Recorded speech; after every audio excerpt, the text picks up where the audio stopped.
Smash like. I want to get in a little bit of the symbolism before we Oh, jump. well, you mentioned the breaking of the glass. So Yeah. that's how Kubrick makes the transition from middle-aged Bowman to the really elderly Bowman. He knocks over the glass. Because of his clumsiness? I don't know. What do you think? I wasn't thinking about that. That's really great. Well, first I wanted to say something about shapes. So we've been talking about the obelisk. We've been talking about rectangular shapes. Rectangular shapes meaning like either the alien intelligence mostly, or artificial intelligence. In the case of Hal's kind of both, right? So like Hal is the rectangle, but he's also the circle. It's also a circle, yeah. So the circle implies an eye, right? Oh, very strongly. And of course, we see Bowman's eye when we're going through the Stargate, right? And on the table, this may be a stretch, but that's what we're here for. That's what we're here for.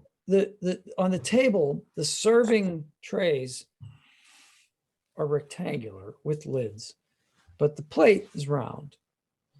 And it's like, to me, the round is the human symbol, right? And the rectangle is the alien symbol. So it's like the aliens are providing him with food. He takes it presumably from those trays, puts it on his round plate, and then it becomes. I mean, I know I'm really reaching here, but I don't think that there's a misplaced object in that room. I think that Kubrick put every single object in that room for a purpose.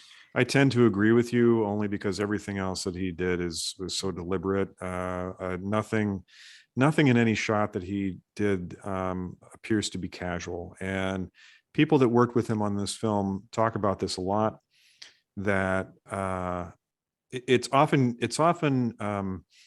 turned into a cartoonish version of him that he was obsessive.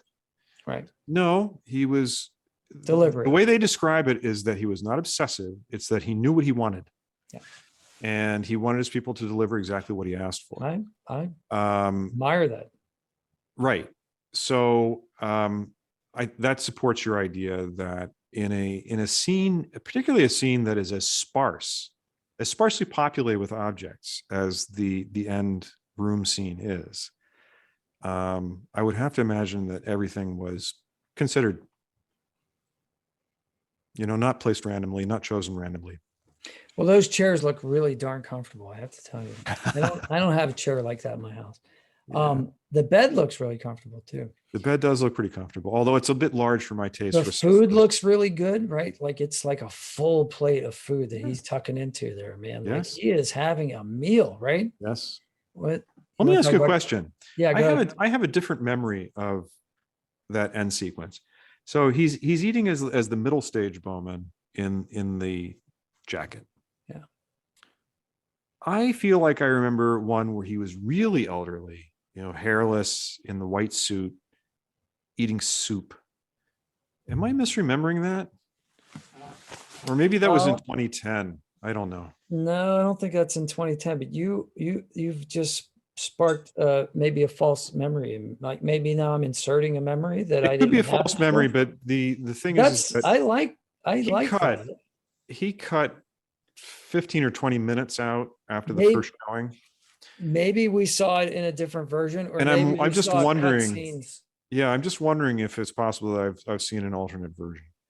I'll have to go. Everybody says there is no such thing as a director's cut of 2001, because when he shortened it, it was because he wanted to shorten it, because when he finally saw it with the audience, he realized there were certain sequences that just lasted too long. Yeah, and he had to put an intermission in anyway because it was already 2.5 hours long. Right. How much longer could it be? The scene with the broken glass. Mm-hmm. So, all right, we're talking Christ imagery, right? Mm-hmm. Is this his Last Supper, right? I mean, it's his last meal. Oh, it's his last meal.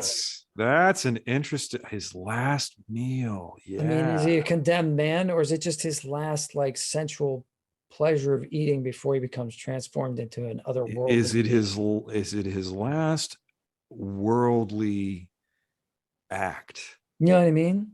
Oh, totally. Because Yeah, like, I mean, what's he's more ingesting. pleasurable? He's Obviously, he ingesting doesn't have a food. companion, so he can't have sex. But like, you He's know, ingesting food. It's a pleasurable sensation. He's got a good meal, it's as primitive, you observed. but It could be it's. like the Matrix, where it's like he's imagining he's having this meal. He's not, physically really having it. I love that.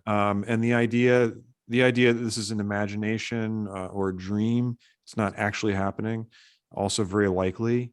I love that idea, the Last Supper. So, but that's not all. So he breaks the glass, right? Yeah. So it's not the only glass on the table, right? Mm-hmm. Well, But it never is. You got to have a water glass and a wine glass. So which one does he break? Yeah, that I didn't notice. I did. Wine. Is Yeah. it the wine? You know how I know? Uh-uh. All right. So here's how I know. Now, I don't know. Maybe you can tell by the placement of the glasses. I'm not that, Yeah, I don't I'd have to look eat it with up. my pinky extended, so I don't know these things. I try not to. But at one point he's eating and he takes the glass and he drinks Mm-hmm. and he looks at it, He does. He regards it. almost admiring it. Like, Yes. Yep. that's a damn really good glass of wine, Yeah. and puts Right. it down. Because you don't do that with water. I mean, nowadays you might do it with water. Nah, that's a great Nowadays point. you might go, well, that's Aquafina, but I really prefer San No. Pellegrino. I always get tap water at the table. Thank you. But that's a wine. You're right.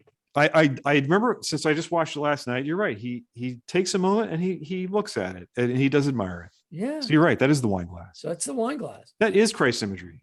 He knocks it over, it breaks. Yeah. Right. So Yes. we all know what wine in the sacrament is, Christ's blood, right? Yes. Yes. So he spills the blood, right? Yeah. And he is about to expire from his mortal existence and That's right. become something else, Something else. semi-divine, right? Yes. So for me, that's the Christ, that's the Christ imagery for me in the scene.